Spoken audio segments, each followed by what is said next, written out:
আমাদের চোখও যদি সুন্দর হতো তাইলে আমরা বুঝতাম মানুষগুলো কত সুন্দর। আমরা মনে করি ধলা হইলেই সুন্দর, কয় ধলা ধলা এটা সুন্দর, টাকায় এগুলো টাকা। একটা মানুষের চেহারা স্কিন যদি কালো হয় এর মধ্যে একটা সৌন্দর্য আছে না নাই? একটা মেয়ের স্কিন যদি কালো হয় তারপরও চেহারায় সৌন্দর্য আছে না নাই? কয় না হুজুর আমার বউ সুন্দর না, কালা কালা। আছে না নাই? তুই ডাকাত, তুই কি ডাকাত। একজন মানুষের চেহারা যেরকমই হয় আপনি খেয়াল করে দেখবেন তারপরও তার অবয়বের মধ্যে একটা এক্সট্রা অর্ডিনারিটি আছে, কারোর সাথে কারোটা মিলে না। সুবহানাল্লাহ পড়েন।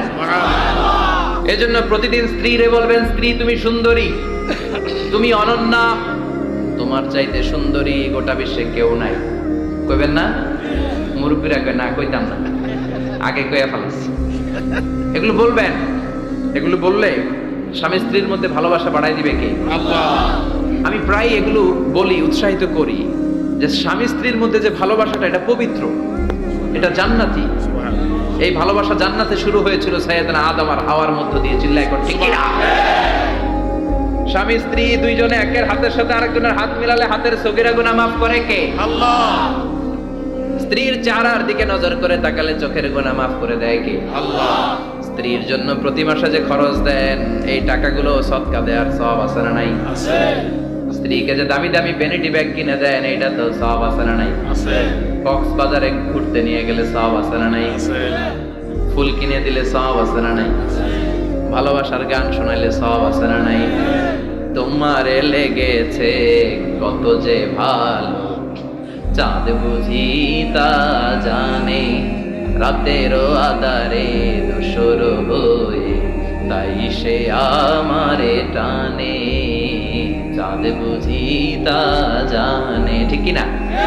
আজকে পারবেন না শোনাইতে রাত্রেবেলা? পারবেন? পারবেন? পোলা পাইন ডাকায় পারবো তো, কত বেটা বিয়েই হয় নাই, বিয়ার পরে শোনাই।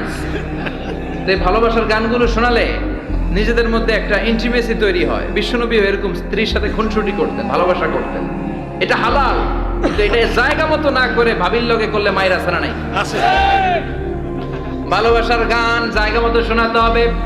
স্ত্রীকে ভালোবাসার গান না শুনিয়ে যদি চাচাতো বোনের শোনাও, শালীরে শোনাও, পাড়ার মেয়েদের সাথে যদি টাঙ্কি মারো, ফিল্ডিং মারো, মায়ের আছে না নাই? তার মানে জায়গা মতো করলে সব সওয়াব। সুবহানাল্লাহ পড়েন। আর বিয়েটারে সহজ করে দিবেন। আমি তো সব জায়গায় বলি বিয়েটাকে সহজ করে দেন, আমরা বিয়েটারে কঠিন করে ফেলছি। একটা ছেলে এই দেশে 16 থেকে 18 বছর বয়সে ম্যাচিউরড হয়, কিন্তু ওরে বিয়ের পিড়িতে বসায় 32 বছর